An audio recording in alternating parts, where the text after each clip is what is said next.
Como vocês sabem, nós estamos estudando a ideia do antifrágil, entre o ideal e o real.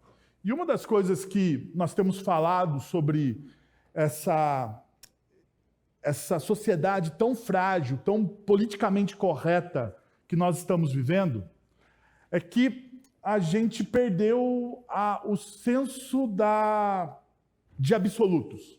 Hoje pela manhã eu trabalhava isso com vocês aqui. Quem teve hoje pela manhã aqui, né, nós começamos a trabalhar uma ideia do que é a igreja, né, a partir daquilo que Paulo diz a Timóteo. Então hoje pela manhã nós começamos a trazer os fundamentos, hoje nós vamos trazer uma coisa um pouco mais prática agora à noite, porque Paulo vai trabalhar de maneira mais prática, né, o desenvolvimento do que é ser igreja a partir do capítulo 5 de 1 Timóteo. Mas uma das coisas que a gente tem percebido nisso tudo é que em uma cultura antifrágil, em uma cultura frágil, as pessoas elas se ligam muito ao seu sentimento, porque nós somos uma cultura da estética. Nós não somos mais uma cultura dos valores e princípios. A cultura dos valores e princípios, né, ficou algumas décadas para trás. Aonde o preto era preto, aonde o branco era branco. Hoje, nós vivemos na cultura do cinza degradê. Nada é tão certo, tudo é meio relativo e depende da interpretação que nós damos. Hoje, até o nosso conceito de justiça, os advogados podem me ajudar por aí, o nosso conceito de justiça é um conceito elástico. Nós perdemos a noção do certo e errado. Com isso, essa cultura da estética, do eu sinto, do eu faço, faz com que nós percamos a ideia do que é, de fato, ser. Porque ser alguma coisa, para você ser alguém, você precisa do quê? De fundamentos. Não é assim? Para você ser alguém, você precisa de alguns fundamentos. Fundamentos. Fundamentos daquilo que você crê. Fundamentos da sua cosmovisão. Eu falo muito de cosmovisão, né? A forma com que você enxerga as coisas que acontecem no mundo. A sua cosmovisão, as lentes que você usa para interpretar os fatos. Isso é os seus alicerces. Tanto que o salmista diz que se os fundamentos, desaparecendo os fundamentos, o que o justo fará? Porque sem fundamento nós não conseguimos ser. Perceba que o apóstolo Paulo vai tratar disso quando ele encontra quando ele entra em Atenas, ele vai falar com os filósofos atenienses, porque nele, em Cristo, nós vivemos, nos movemos e existimos. Porque Cristo sendo o nosso fundamento, nele nós vivemos, nos movemos e existimos. Sem o fundamento nós não somos ninguém. Aqui está uma grande realidade. Com essa cultura da estética, nós perdemos os nossos fundamentos e, ao perder os nossos fundamentos, nós criamos um grande desequilíbrio. Um grande desequilíbrio ético, um grande desequilíbrio moral. E perdemos as nossas próprias referências. Referências do que é certo e errado. Os absolutos não existem mais. E aqui começa a tocar a comunidade cristã. Por quê? Porque a comunidade cristã ela trabalha com absolutos. Ela vive sobre aquilo que é eterno, absoluto, que é a palavra de Deus. Por exemplo, se a gente começa agora, a partir deste momento, a relativizar a palavra de Deus. A palavra de Deus, ela não é inerrante. Ou seja, trocando no português, a palavra de Deus contém erros. Porque os teólogos reformados, eles dizem, a palavra de Deus não contém erros. Mas, quando nós perdemos o fundamento, quando os absolutos não existem, nós podemos dizer, a palavra de Deus contém erros. A palavra de Deus precisa ser atualizada. Ela precisa ser atualizada. Você precisa fazer um download aí da nova palavra de Deus, uma nova versão, uma nova configuração. Alguns dos princípios que estão na palavra de Deus não são tão mais factíveis para a nossa sociedade atual, para a nossa cultura aqui. Nós não precisamos mais viver, porque afinal de contas isso foi dado para uma cultura muito antiga. Nós evoluímos enquanto seres humanos. Nós temos uma grande evolução. Quando a cultura começa a tocar nas verdades e a tirar os fundamentos, o que sobra de espiritualidade? Absolutamente nada. Porque é a espiritualidade da estética. É o eu sinto. Então, mais importante do que a verdade, é você sentir alguma coisa. Por exemplo, você pode entrar em um culto, em um momento de adoração, e você não sentir o seu arrepio tão desejado nessa noite. E daí você vai sair com a impressão que Deus não falou com você. Porque é a cultura da estética, eu sinto. Eu preciso sentir. Mas deixa eu te dizer uma coisa assim, do meu tempo de vivência dentro da espiritualidade cristã. Se você é como eu, que regularmente faz as suas devocionais, que regularmente você lê ou algum dos catecismos, se regularmente você seguia, né, na vida devocional, deixa eu te perguntar, toda vez que você abre a palavra de Deus, você sente um arrepio? Toda vez que você abre a palavra de Deus, você lê aquele texto, um texto de Números, Levíticos, Cantares, de Judas, Sofonias. Você abre o texto bíblico e você sai com a convicção de que Deus falou com você através das genealogias das Escrituras.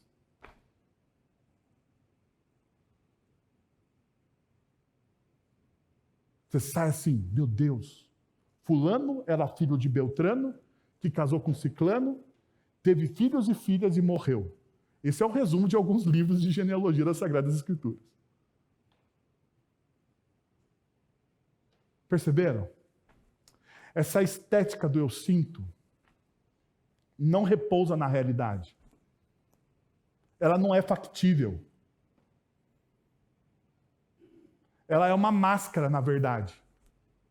É uma invenção da nossa sociedade, onde você vai dizer, não, eu preciso sentir. E isso se torna um vício, uma busca, e você não sente absolutamente nada. E eu não estou dizendo que a gente não sinta. Talvez você venha em uma comunidade cristã e Deus fale diretamente ao seu coração, como já aconteceu comigo. Talvez em momentos de desespero você abra as Sagradas Escrituras e Deus fale diretamente com você, como falou comigo. Talvez em um momento de oração, você orando, Deus fale com você em oração, como já fez comigo. Eu não estou riscando nenhuma das experiências fantásticas que nós temos com Deus nos nossos momentos de devoção. O que eu estou dizendo é que nem todo momento de devoção são fantásticos. Mas é isso que a nossa cultura vende. Que tudo precisa ser fantástico, porque é uma cultura da estética. Então, como que a gente lida com o real? Com o dia a dia? E outra coisa que agora me pega. Como que a gente lida com a igreja? Com a igreja. Com a igreja que são pessoas com dificuldades, com problemas, com pecados. Como que a gente olha para essa igreja, nessa realidade visceral, não a fantasia, na realidade visceral do dia a dia? A gente olha para isso e fala assim, como é que eu lido com isso, com as dificuldades? Como é que eu me relaciono com os meus irmãos, que não são tão iguais a mim? Porque quem dera na igreja todo mundo fosse igual a mim, né? Tivesse o mesmo compromisso que eu tenho com o reino de Deus. Não é assim que a gente pensa? Quem dera nessa comunidade todo mundo fosse sério como eu sou sério. Como que a gente lida? O Philip Yancey, no seu livro Igreja Por Que Me Portar, ele abre o livro dizendo o seguinte: sempre que deixo de ir à igreja por algum tempo, descubro que sou eu quem sofre. Minha fé fraqueja e a minha casca rabugenta de falta de amor cresce ao meu redor. Em vez de caloroso, torno-me cada vez mais frio. Por isso, minhas viagens para longe da igreja sempre fazem um círculo e acabam me trazendo de volta. Porque, apesar dos problemas que eu vejo na igreja, é na igreja que eu sou lapidado e transformado. O John MacArthur, em um outro texto, ele vai dizer o seguinte: a igreja não é perfeita. A igreja não é perfeita. Não adianta você romantizar a igreja, porque ela não é perfeita e nessa realidade que nós estamos inseridos, ela nunca será perfeita. Algumas pessoas usam esse fato como desculpa para manter-se afastadas da igreja, dizendo: eu gostaria de frequentar uma igreja, mas há muitos hipócritas ali. Neste caso, diz o John MacArthur, eu paro e penso: venha, temos um lugar para você aqui. Porque é assim. A gente dá desculpa para não estar, porque são hipócritas, porque pregam aquilo que não vivem, não é verdade? E daí o John MacArthur, ele mata em cheio, ele diz: olha, então, peraí, aqui é o seu lugar, venha, tem mais lugares para você. E aqui está uma coisa. Paulo, quando está escrevendo o capítulo 5 de 1 Timóteo, ele está escrevendo assim: como a igreja deve agir. E é lógico, neste momento eu quero fazer um alerta para você, porque nós vamos fazer um recorte nesse texto. O porquê? Porque esse texto representa coisas exclusivamente culturais que aconteciam na cidade de Éfeso, quando Paulo estava ensinando Timóteo e a igreja com a sua carta. Então, existem coisas que são específicas para a cidade de Éfeso, mas existem princípios eternos. Aonde nós vamos focar os nossos olhos? Não nas coisas específicas, porque se nós focarmos nas coisas específicas, vamos ficar discutindo aqui e não vamos tocar a nossa realidade. Nós vamos retirar da carta, do capítulo 5 do apóstolo Paulo, aquilo que importa hoje para a nossa igreja. Então Paulo vai dizer assim: como ser uma igreja? Como ser uma igreja? Como caminhar como igreja? De maneira honesta. Sabendo que nós não somos perfeitos. Mas como a gente faz isso? Perceba. Primeiro, como igreja, amem uns aos outros como uma família. Perceba o que Paulo vai dizer no texto de 1 Coríntios capítulo 5, versos de 1 a 2. Agora eu vou convidar você a abrir o texto, porque não vai estar aqui. Deixa eu só ver se chegou aqui o coisa, e daí eu vejo se dá para a gente colocar o texto lá. Ah, apareceu. Olha. Deus ouviu a oração de vocês. Que bom. Tá aí? Então, beleza. Então, vamos lá. Diz assim, ó. 1 Timóteo capítulo 5, 1 a 2, diz o seguinte: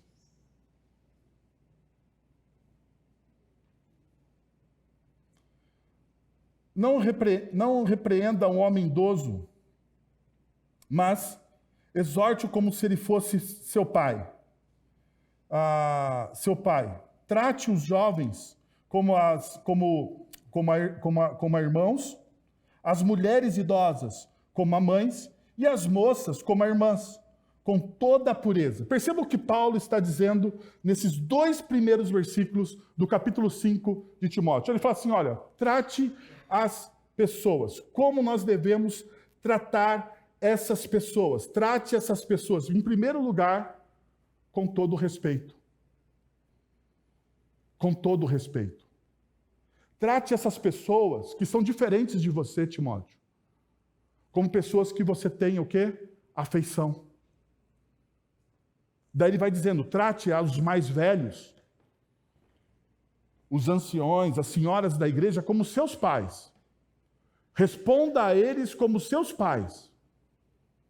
Com a mesma reverência que você tem com seus pais, você fala com as pessoas da igreja. Com os mais jovens, Timóteo, você trate eles como seus irmãos. Com as moças, você deve tratar essas moças como suas irmãs. Como Timóteo interage com essas pessoas? Com uma sabedoria ou com uma sabedoria compassiva. Aonde ele acolhe as pessoas. Porque veja, uma das grandes dificuldades que nós temos dentro de uma comunidade cristã é a falta de acolhimento com as nossas diferenças. Nós precisamos ser honestos com isso. Nós precisamos. Quando alguém pisa do nosso calo, quando alguém nos desafia, principalmente quando você é líder, quando alguém desafia você, a sua tendência é você eliminar essa pessoa do seu coração, é você não cumprimentá-la no domingo seguinte, você fingir que ela não existe. É você simplesmente ignorá-la. Ah, essa pessoa ela é incompreensível, então eu vou me afastar dela. Daí o que Paulo está dizendo a Timóteo? Ele fala assim, Timóteo, calma um pouco. As pessoas que você pensa que não são da sua família, em Cristo Jesus, elas são da sua família. Então veja, mesmo que o seu pai ou a sua mãe diga não para você, você para de falar com eles,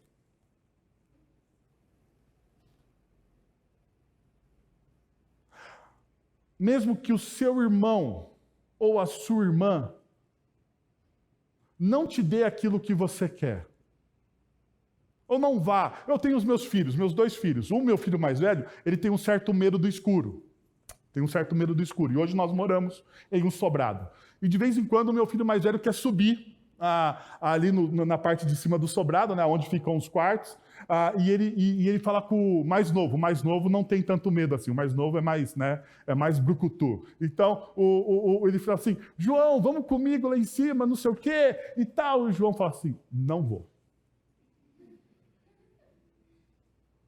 Mas, João, vai ser legal, vamos lá comigo. Depois eu jogo Blade com você do jeito que você quer. E o João fala assim, não tô afim. Daí o meu filho mais velho olha para o mais novo e diz o seguinte, não falo mais com você. Não falo mais com você.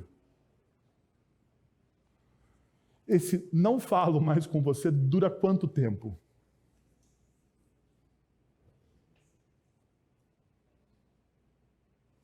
Segundos.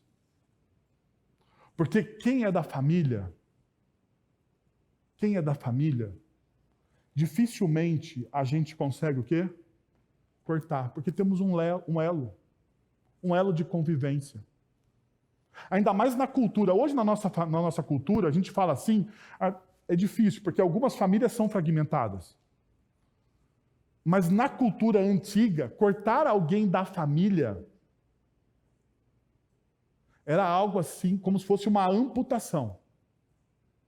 Então, Paulo está dizendo o seguinte, você não tem o direito de tratar as pessoas de maneira indiferente, porque todos, dentro de uma comunidade cristã, são parte da sua família. Todos. Até aquela pessoa que você não gosta. Sabe? Aquela pessoa que você tem dificuldade, que você acha um pouquinho soberba. Essa pessoa faz parte da sua família. E você precisa acolhê-la. Eu sei, isso não é uma coisa que a gente gosta, né? Talvez você gostaria de vir hoje aqui pela noite e ouvir sobre uma palavra de vitória para a sua família, mas eu estou falando de você tratar as pessoas com aquilo que Paulo está nos conduzindo a tratar as pessoas, com amor, com graça, com misericórdia. Tratar as pessoas como eu gostaria de ser tratado. Não é isso que o Evangelho nos ensina? Você deve fazer aos outros aquilo que você gostaria que fosse feito a você. E nós temos uma tremenda dificuldade com isso.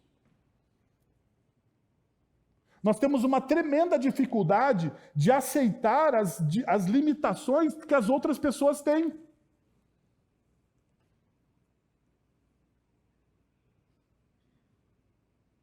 Mas o Evangelho está dizendo que você precisa aceitar as limitações das outras pessoas como se aceita as limitações das pessoas que são da sua família. Porque, afinal de contas, todos nós, pelo sangue de Cristo Jesus, nos tornamos família de Deus. O sacrifício de Cristo Jesus nos torna uma família. Tanto é verdade que o apóstolo João vai dizer no capítulo 13, no verso 35, que nós seremos reconhecidos como os discípulos de Jesus pela forma como nós nos amamos. Pela forma como nós nos amamos, pela forma com que nós nos relacionamos, pela forma com que nós acolhemos as nossas limitações, nós seremos reconhecidos como os discípulos de Cristo Jesus. Essa é a realidade. Um segundo princípio que Paulo coloca aqui é que, como igreja, nós zelamos por aqueles que não possuem uma família, uma rede familiar. Veja o que ele vai dizer no verso de número 3. Trate adequadamente as viúvas, que são realmente necessitadas. A viúva realmente necessitada e desamparada põe sua esperança em Deus e persiste dia e noite em oração e em súplica. Versículo de número 5. Mas no versículo de número 3, perceba o que Paulo vai dizer. Trate essas pessoas adequadamente. Agora perceba, o contexto cultural em Éfeso destaca a importância de atender às necessidades das viúvas, enfatizando uma obrigação de prestar atenção especial a um grupo de pessoas vulneráveis naquela cultura. Então, na cultura de Éfeso, havia um grupo de viúvas que eram as pessoas mais vulneráveis.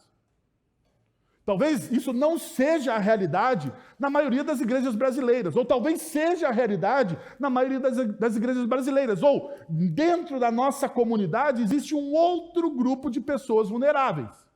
O que Paulo está dizendo? Preste atenção às pessoas que são vulneráveis.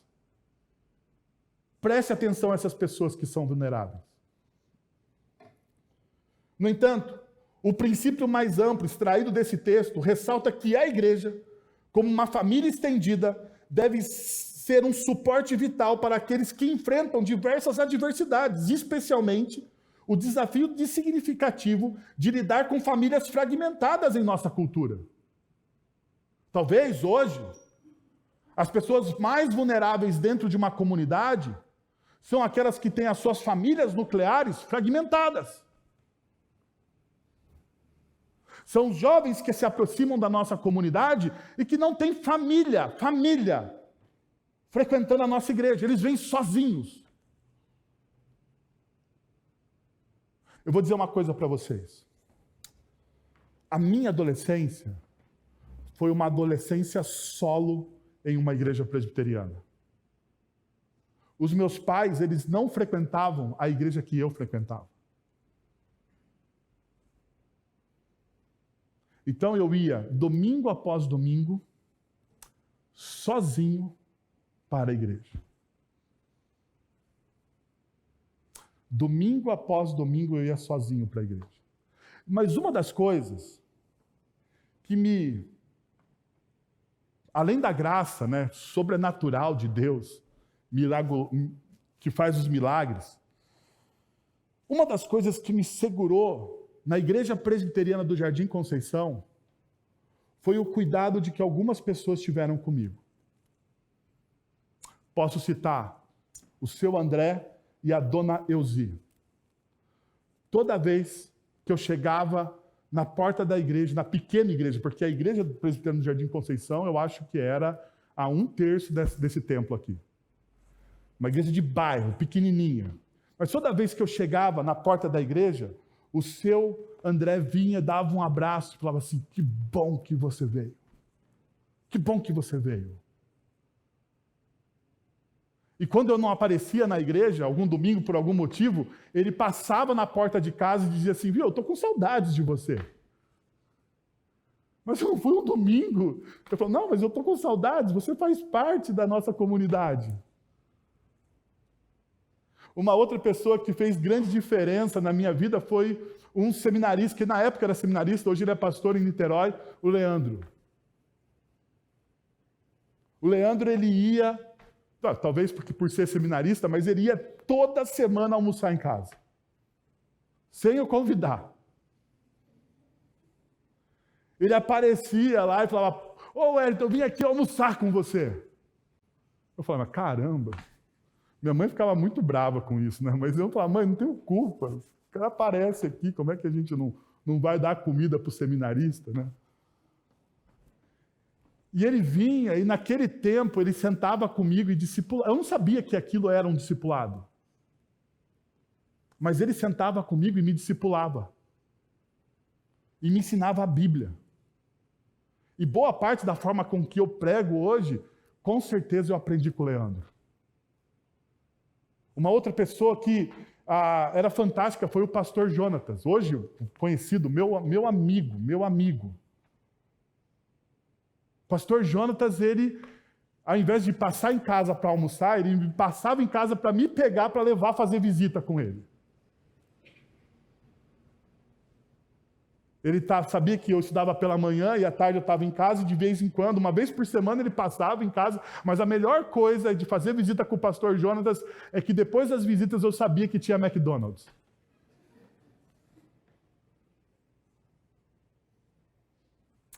E eu não sabia também, mas aquilo era discipulado.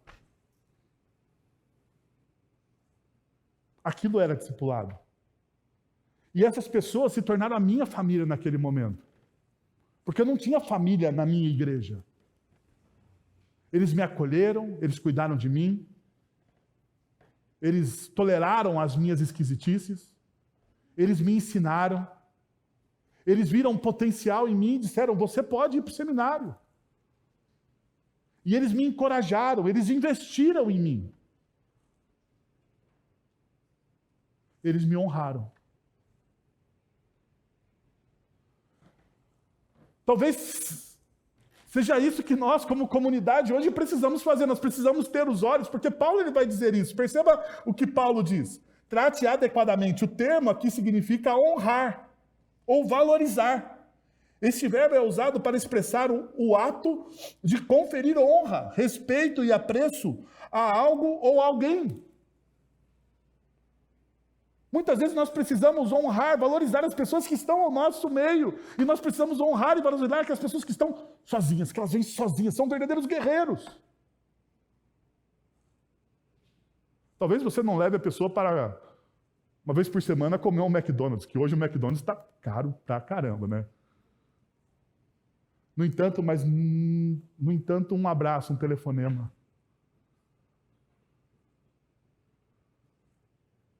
Nós tínhamos uma senhora lá,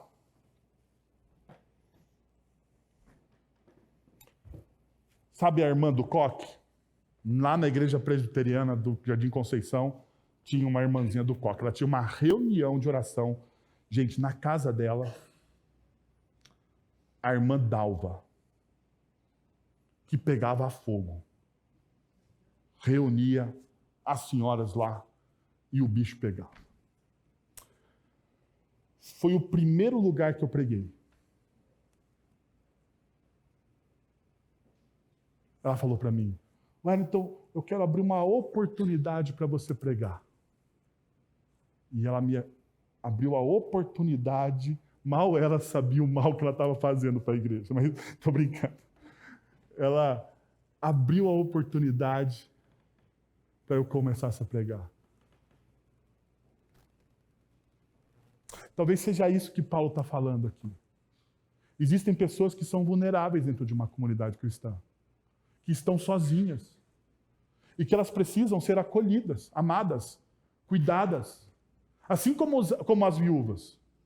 Porque, veja, isso é tão verdade que isso se expressa, né, em outro texto bíblico, que é a carta de Tiago, no versículo 1, no verso 27, diz, a religião que Deus, o nosso Pai, aceita como pura e imaculada é esta, cuidar dos órfãos e das viúvas em suas dificuldades e não deixar se corromper pelo mundo.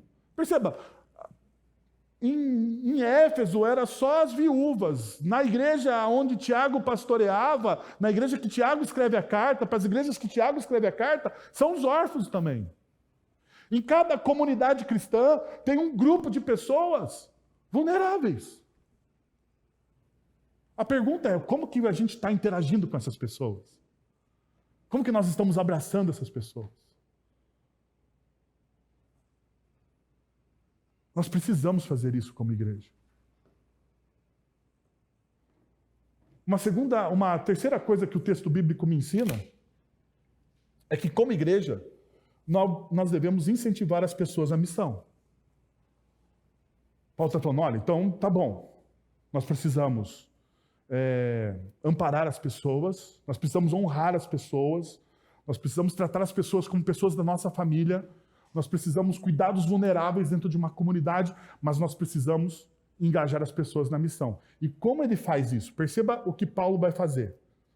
Paulo vai dizer assim, olha só, a partir do verso 9.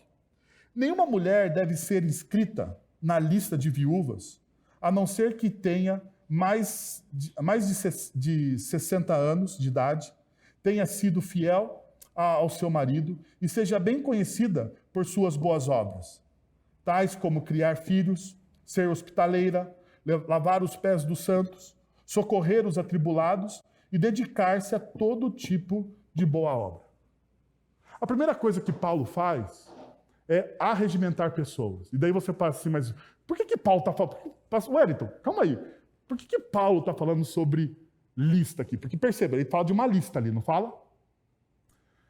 Veja, existiam dois grupos de viúvas. Um grupo de viúvas em Éfeso, que era um grupo necessitado, mais vulnerável, mas existe um outro grupo de viúvas. Porque quando você pega o termo no original, essa lista, esse termo no original, que é o catalegô, pode ser usado para se referir a um ato de alistar-se ou registrar-se, especialmente em contextos militares. O que Paulo está falando? Vamos arregimentar essas viúvas que têm tempo livre para trabalhar para o reino de Deus. Elas não podem ficar ociosas. E aqui está o grande problema que eu vou dizer para vocês. Dentro de uma comunidade cristã. A ociosidade. Grava isso aí. Paulo está olhando para algumas viúvas e dizendo, olha, a partir dessa idade, 60 anos, não pode ficar ociosa. Vamos criar uma lista. E dentro dessa lista, essas mulheres precisam ter esse testemunho. É como se fosse a lista dos presbíteros. Lembra? Semana passada, nós estudamos a lista dos presbíteros. As qualidades dos presbíteros. Paulo, então, está olhando para essa comunidade e está falando, veja essa lista aqui. Veja essas pessoas. E a pergunta, então, passa a ser, como que isso funciona? Veja o que Paulo vai dizer a Tito, sobre como a gente deve trabalhar a comunidade para que elas não fiquem ociosas. As pessoas na comunidade. Semelhantemente, ensine as mulheres mais velhas a serem reverentes em sua maneira de viver, e não serem caluniadoras, nem escravizadas a muito vinho, mas a serem capazes de ensinar o que é bom. Perceba? Elas se engajam na missão. Assim, poderão orientar as mulheres mais jovens a amarem seus maridos e seus filhos, a serem prudentes e puras, a estarem ocupadas em casa, a serem bondosas e sujeitas ao seu marido, a fim de que a palavra de Deus não seja difamada. Eu sei que se você olha esse texto aqui, você fala assim, mas isso aí é meio machista o que o Paulo está dizendo aí, né? É lógico, tem um contexto cultural aqui, que é completamente diferente do nosso contexto. Mas o que Paulo está dizendo aqui? Que as mulheres mais velhas deveriam discipular as mulheres mais novas. O princípio está aqui. As mulheres mais velhas de uma comunidade cristã deveriam discipular as mulheres mais novas. Os homens mais velhos de uma comunidade cristã devem fazer o quê? Discipular, ensinar os homens mais novos dentro de uma comunidade cristã. Por quê? Porque alguém vai discipular os nossos jovens. Alguém vai discipular ou vai mentorear os nossos jovens. E a pergunta é, quem está mentoreando ou discipulando os nossos jovens ou as nossas crianças hoje? Eu vou dizer para vocês, os influenciadores, as mídias, os gamers.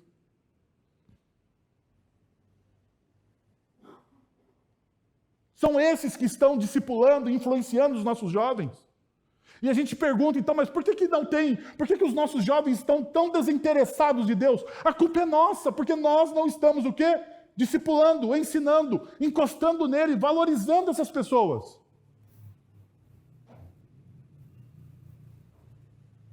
Paulo está ensinando isso. E aqui Paulo, nos versículos seguintes que nós vamos ler, Paulo vai deixar bem claro qual é o pecado da ociosidade. Olha só, ele vai dizer o seguinte, não inclua nessa lista as viúvas mais jovens, pois, quando aos seus desejos sensuais superam a sua dedicação a Cristo, querem se casar. Assim, elas trazem a condenação sobre si, por haverem rompido o seu primeiro compromisso. Além disso, aprendem a ficar ociosas, andando de casa em casa, e não se tornando apenas ociosas, mas também fofoqueiras e indiscretas, falando coisas que não devem. Portanto, aconselho que as viúvas mais jovens se casem, tenham filhos, administrem suas casas e não deem ao inimigo nenhum motivo para a maledicência. Qual é? Tira o contexto cultural, pega o princípio eterno. Qual é o pecado que Paulo está apontando aqui? A ociosidade. Já dizia o adágio popular, cabeça vazia, oficina de quem? Do diabo. A ociosidade faz isso com a gente. Olha o que o texto diz. Que elas estão ociosas, o que elas se tornam? O que elas se tornam? Elas estão ociosas, o que elas se tornam? Fofoqueiras, indiscretas, falam da vida dos outros. Paulo está dizendo, esse é o pecado, que muitas vezes assola a nossa comunidade e a gente não vê. Quando a gente olha esse texto, a gente olha, a primeira coisa que a gente vai olhar é, não, essas jovens viúvas são muito sensuais. O pecado principal não é a sensualidade, é um pecado também. O pior, aonde Paulo está focando as suas atenções é aonde? É a ociosidade. Por quê? O final. Portanto, aconselho que as viúvas mais jovens se casem, tenham filhos. O que elas têm que fazer? Administrar a casa, não serem mais ociosas. Se engajem. Se engajem. Mas isso é somente para as mulheres? Lógico que não. Um princípio é para todo mundo. Para todos nós. Todos nós precisamos do engajamento. Porque a ociosidade faz mal para a espiritualidade. Um crente ocioso, um crente que não produz, um crente que não dá fruto, um crente que não glorifica a Deus com os seus dons, com os seus talentos, um crente que não se envolve na comunidade, é um crente ocioso. É alguém que olha para a comunidade como algo irrelevante. E o que Paulo está dizendo aqui é que todos nós temos a nossa relevância dentro do corpo de Cristo, independente dos nossos papéis e das nossas funções. E nós precisamos, então, assumir a responsabilidade disso.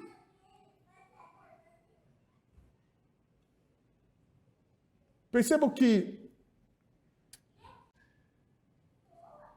a Elizabeth Elliot vai dizer: a preguiça espiritual é o inimigo sutil que rouba a nossa paixão por Deus. Devemos lutar contra a complacência e buscar uma vida de serviço e comprometimento. A preguiça espiritual é o inimigo sutil que rouba a nossa paixão por Deus. Pessoas ociosas perdem a sua paixão por Deus. Pessoas que não se engajam na missão, não experimentam diariamente a bondade de Deus. O John Piper, o John Stott, vai dizer o seguinte: a preguiça não é apenas uma falta de ação, mas também uma falta de amor pelos outros. A preguiça não é apenas uma falta de ação, mas uma falta de amor pelos outros. O cristão diligente serve os outros com alegria e dedicação.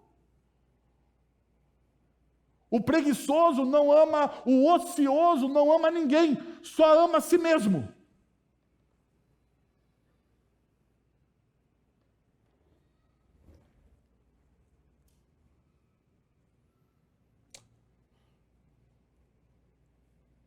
Último princípio. Como igreja, devemos ensinar às novas gerações o valor de honrar os mais velhos.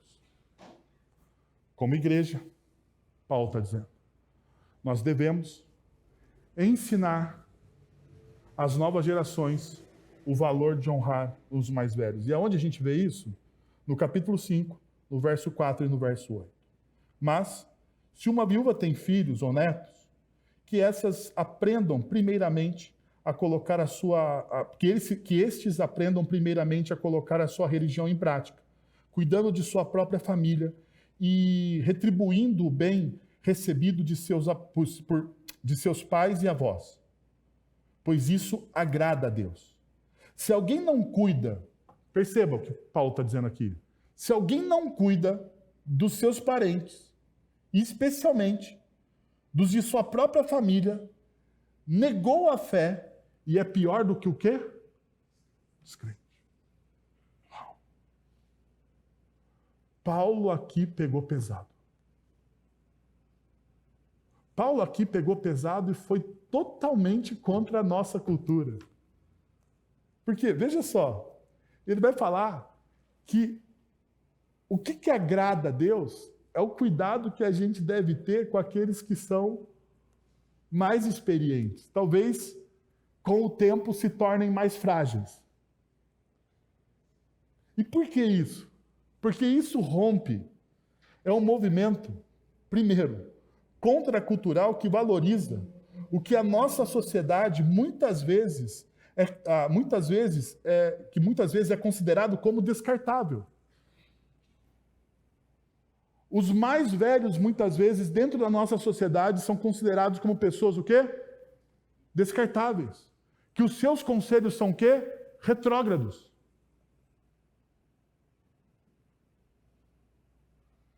Quantas vezes você já não ouviu, você que tem uma certa experiência, ouviu de um jovenzinho, né? Um jovenzinho, que acha que sabe fazer as coisas melhor do que você? Hã?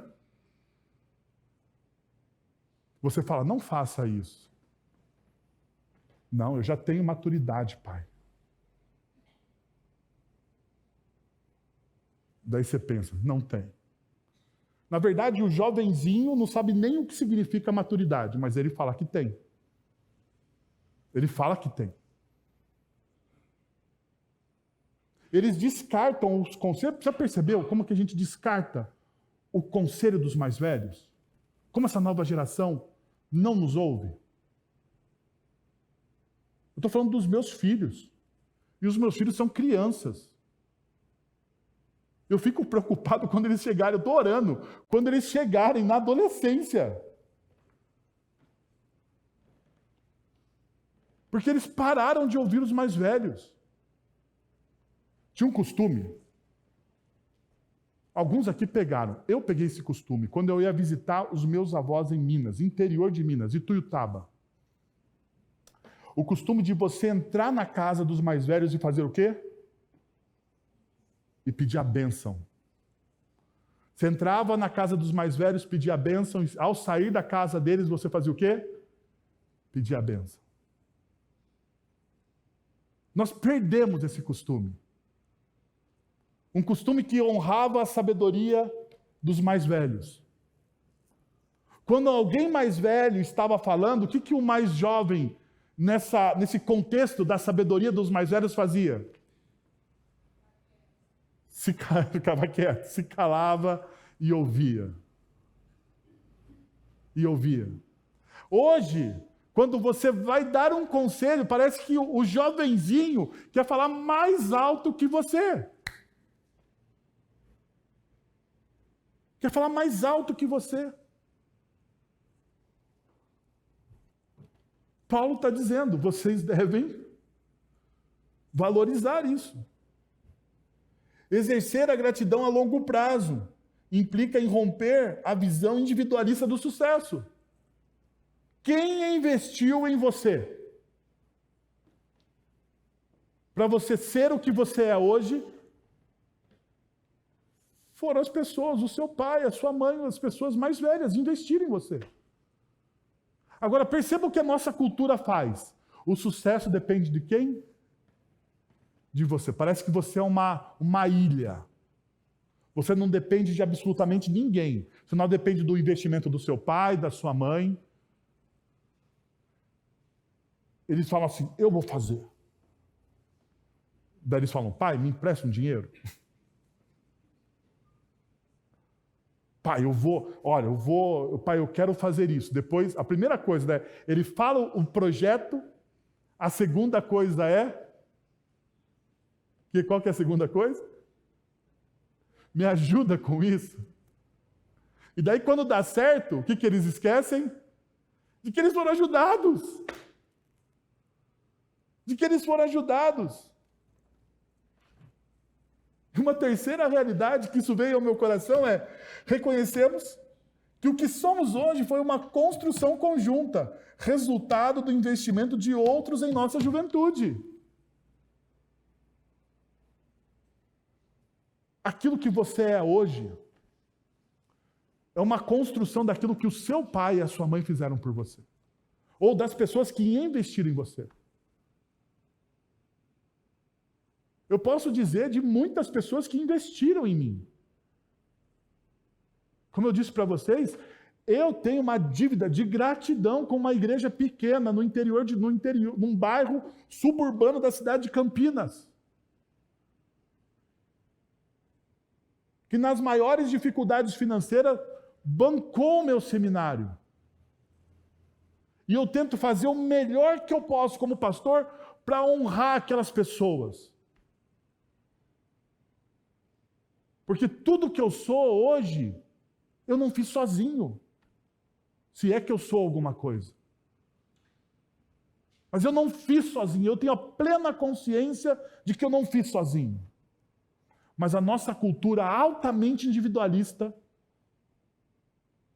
hedonista, traz a pessoa uma consciência de que a pessoa é sozinha, que ela faz sozinha, que ela consegue sozinha, que eu posso, que eu faço.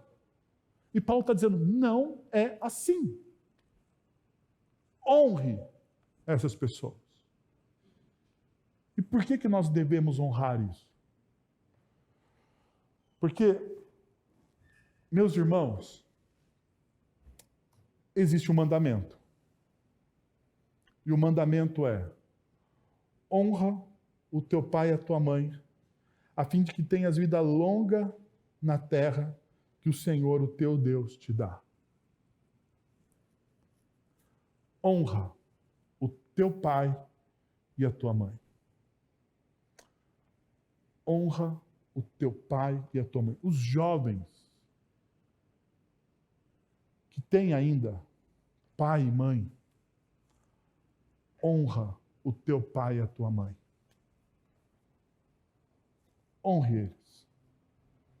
Como que você honra eles? Dando a eles o reconhecimento que é devido. Dando a eles o reconhecimento que é devido. Honra o teu pai e a tua mãe. Porque perceba uma coisa, não sei se você já percebeu, os outros mandamentos acima deste são os mandamentos que se relacionam Deus e o homem. Este está exatamente no meio, porque depois deste vem o não matarás, não roubarás, entendeu? Vem todos os outros. Qual é o sustentáculo da ligação entre os mandamentos verticais e os mandamentos horizontais? Honra o teu pai e tua mãe. Honra o teu pai e tua mãe. E é o único mandamento com promessa. Honra teu pai e tua mãe para que os teus dias sobre a face da terra sejam bons.